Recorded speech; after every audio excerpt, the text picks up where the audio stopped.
પરાસતોલીની બેઠક એ મહાપ્રભુજીની 11મી બેઠક. આ બેઠક બ્રજમાં ગોવર્ધનથી 3 કિલોમીટર દૂર આવેલી છે. શ્રી ચંદ્ર સરોવરને પરાસતોલીની બેઠકના નામથી પણ ઓળખવામાં આવે છે.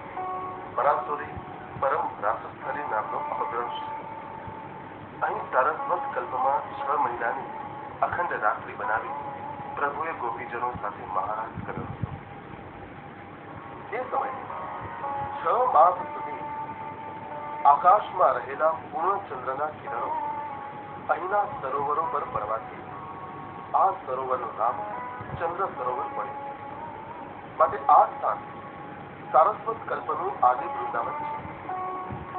આજે વૃંદાવનના નામે મથુરા પાસે જે સ્થાન પ્રસિદ્ધ છે તે શ્વેત વારાહ કલ્પનું વૃંદાવન છે.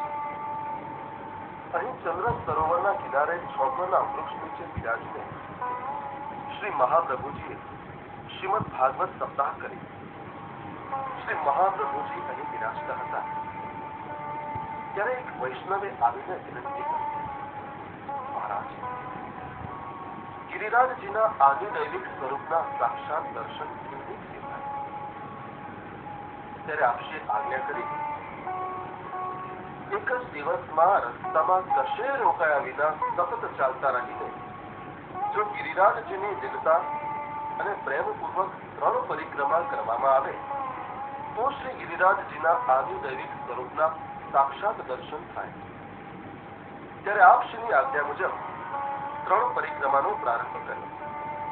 પરિક્રમા દરમિયાન તેને શ્વેત ભુજંગ, ગોવાળિયો, સિંહ અને ગાયના દર્શન થયા.